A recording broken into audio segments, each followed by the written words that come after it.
പറഞ്ഞ വാടക കൃത്യമായിട്ട് എല്ലാ മാസവും 1-ാം തീയതി സ്വാമിയുടെ മേശപ്പുറത്തുണ്ടാവും. ഐശ്വര്യമായിട്ട് എല്ലാ 1-ാം തീയതിയും കൈനീട്ടം എന്റെ രൂപയാ.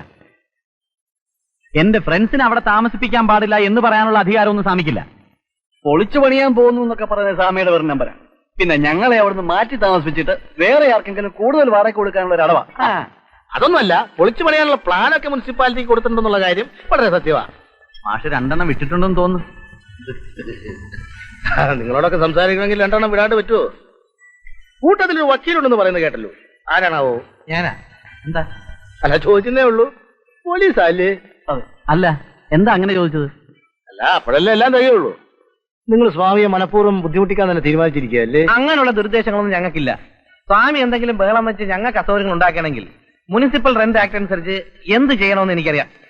വെറും 48 രൂപ ടാക്സ് കൊടുക്കുന്ന ആ ബിൽഡിങ്ങിന് വാടക ഇനത്തിൽ മുരളിയുടെ കയ്യിൽ നിന്ന് എത്ര രൂപ സ്വാമി വാങ്ങിക്കുന്നത് അറിയാമോ? I am an advocate. മറ്റുള്ളവർ സംസാരിക്കുന്ന രീതിയിൽ എന്നോട് സംസാരിക്കരുത്. ഒരാളെ കൊന്നിട്ട് വന്നാൽ പോലും കൊന്നിട്ടില്ല എന്ന് തെളിയിക്കുന്നവരാണ് വക്കീലന്മാർ. വക്കീൽമാർക്ക് മാത്രം വീട് വാടകയ്ക്ക് കൊടുക്കരുതെന്ന് പറയുന്നതിന്റെ കാര്യം ഇതാ. എനിക്ക് ഒന്നേ പറയാനുള്ളൂ, സ്വാമി ഒരു പാവ. പ്രശ്നമൊന്നും ഉണ്ടാക്കാതെ ലോഡ്ജ് ഒഴിഞ്ഞു കൊടുക്കണമെന്നാണ് എന്റെ അഭിപ്രായം. അത് മാത്രം മാഷ് പറയണ്ട. That is impossible. Okay okay, ആയിക്കോട്ടെ.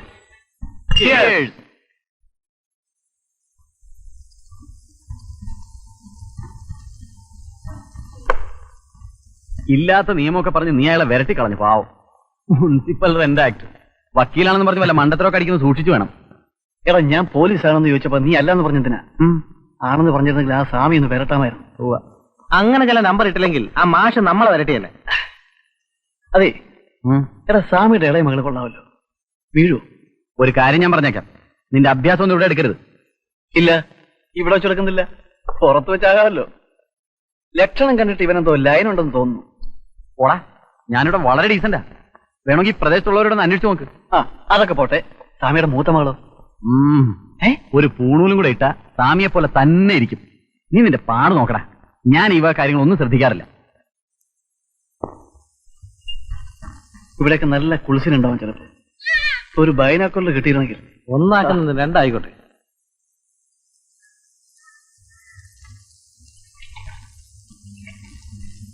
നമ്മുടെ സ്വാമിയുടെ മോളല്ലേ നിൽക്കുന്നത്? അതെ.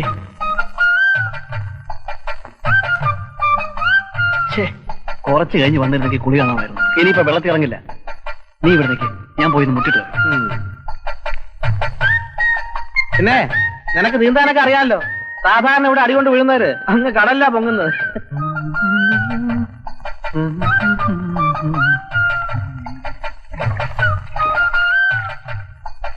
നല്ല തണുപ്പ്.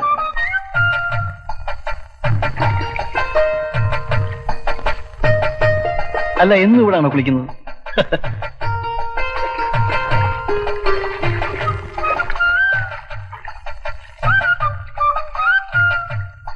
ഇങ്ങനെ ഓപ്പണായിട്ട് നിന്ന് കുളിച്ചാലേ ആരെങ്കിലും കാണും. കുട്ടി ഇറങ്ങി കുളിച്ചോളൂ, ആരും വരാതെ ഞാൻ നോക്കിക്കോളാം. നിങ്ങൾ ശല്യം ചെയ്യാതെ പോകുന്നുണ്ടോ?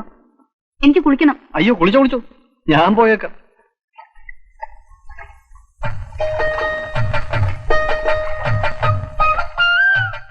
കുട്ടിയോട് എനിക്കൊരു കാര്യം പറയാനുണ്ടായിരുന്നു. കുട്ടിയെ കണ്ടത് മുതൽ എനിക്കൊരാഗ്രഹം. കുട്ടി എന്നും എന്റേതായിരിക്കണം.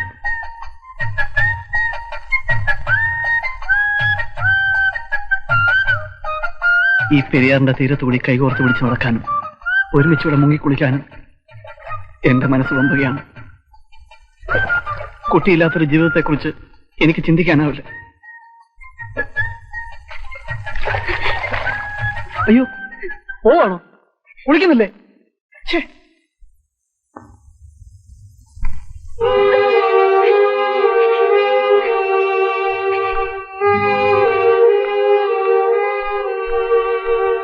എന്താണ് ആ പെണ്ണ് കരഞ്ഞോണ്ട് പോയത്?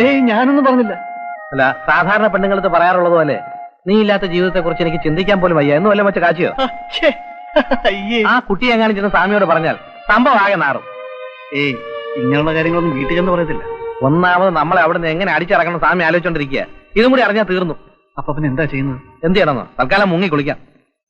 கட்டையில போறவன் அவன் பேர் என்ன? பொம்பளை பசங்க கிட்ட கலாட்டா பண்றானா? யார் அவன்? உன்னால முடியலன்னு சொல்லு, நான் போய் கேக்குறேன். ஏக்கா, நான் போய் கேட்டு ஏதாவது தகராறு வந்தா வெக்கக்கேடு நமக்கு தானே, அதனால தான் நான் பேசாம இருக்கேன். அந்த முரளி மட்டும் இருந்தப்போ எந்த பிரச்சனையும் இல்லை. அவன் ஃப்ரெண்ட்ஸுக்கு இடம் கொடுத்ததே ரொம்ப தப்பா போச்சு. அப்பா என்ன வந்தாலும் சரி, அவங்க 2 பேரையும் உடனே வெளியே அனுப்பித்தான் ஆகணும்.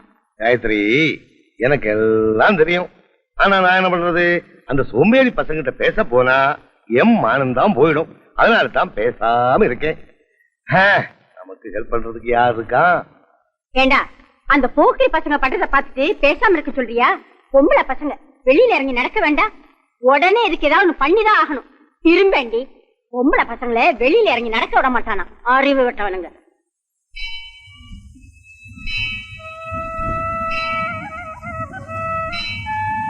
പക്ഷേ ഇങ്ങോട്ട് വരാമോ? ആര് സ്വാമിയോ?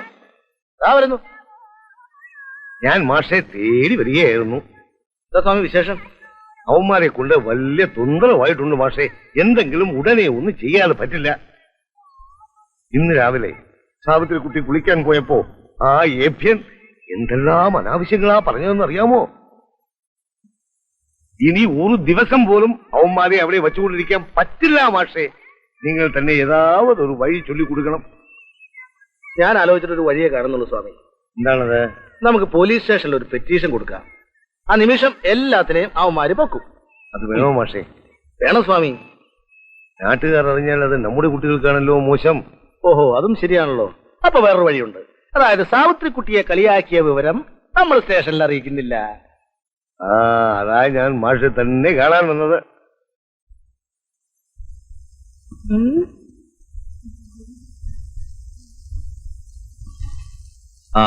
എത്ര കൊല്ലത്തേക്കാ വാടക ചീട്ട് എഴുതിയിരിക്കുന്നത്? വാടക ചീട്ടൊന്നും എഴുതിയിട്ടില്ല സാർ, ഒരു നമ്പിക്കയുടെ പേരിൽ കൊടുത്തതാണ്. ആരെങ്കിലും ഇക്കാലത്ത് വാടക ചീട്ടില്ലാതെ ഇങ്ങനെയൊക്കെ ചെയ്യുമോ സ്വാമി? അതെ സാറേ, വിശ്വാസവഞ്ചന ചെയ്യുമെന്ന് സ്വാമി തീരെ പ്രതീക്ഷിച്ചില്ല. ഒരിക്കലും അവിടെ നിന്ന് മാറിക്കൊടുക്കാതിരിക്കാൻ വേണ്ടിയിട്ട് അയാൾ വേറെ 2 പേരെ കൂടി കൊണ്ട് താമസിപ്പിച്ചിരിക്കുന്നത്. സാർ അയാളെ പിടിച്ച് 2 ചാമ്പിയാണല്ലോ ഇറങ്ങിത്തരും. താൻ സ്വാമിയുടെ ആരാ? അളിയൻ. അളിയൻ അല്ലേ? അല്ല, എനിക്ക് വളരെ വേണ്ടപ്പെട്ട ഒരു സുഹൃത്താണ്. ആമാ, അപ്പുണ്ണി മാഷ്. അതെ. ഏത് സ്കൂളിലാണ് പഠിപ്പിക്കുന്നത്? ഞാൻ സ്കൂളിൽ പഠിപ്പിക്കുന്നില്ല സാറേ, നാട്ടുകാർ ബഹുമാനം കൊണ്ട് എന്നെ അങ്ങനെ വിളിക്കുന്നതാ. Good morning sir. എങ്ങനെയെങ്കിലും അവന്മാരെ അവിടെ നിന്ന് ഒഴിപ്പിച്ചു തരണം. വലിയ ശല്യമായിട്ടുണ്ട്. ശരിക്കും ഒരു വാടക ഗുണ്ടായിസം എന്ന് പറയാം. ശരി, സ്വാമി പോയിക്കോളൂ, ഞാൻ അന്വേഷിച്ച് നോക്കട്ടെ.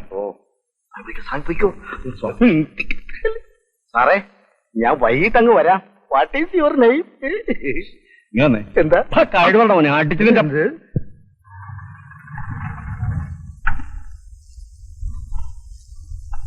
വണക്കം സാർ. നമസ്കാരം.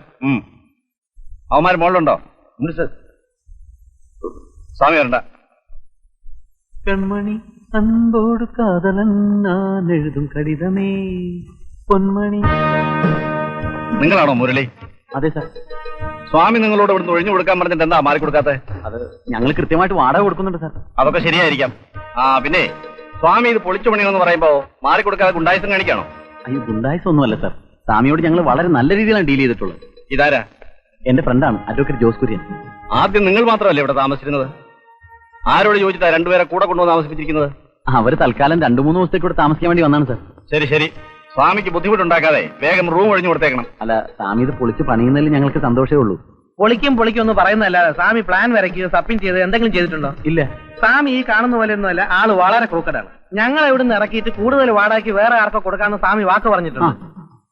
ഓഹോ, ഇനി സ്വാമിക്ക് ഇത് പൊളിച്ച് പണിയണമെന്ന് നിർബന്ധമാണെങ്കിൽ അതിനുള്ള അറേഞ്ച്മെന്റ്സ് എല്ലാം ശരിയാവുമ്പോ ക്വാർട്ടേഴ്സ് കിട്ടിയില്ലെങ്കിൽ തന്നെ ഞാൻ ഒഴിഞ്ഞു കൊടുത്തേക്കാം.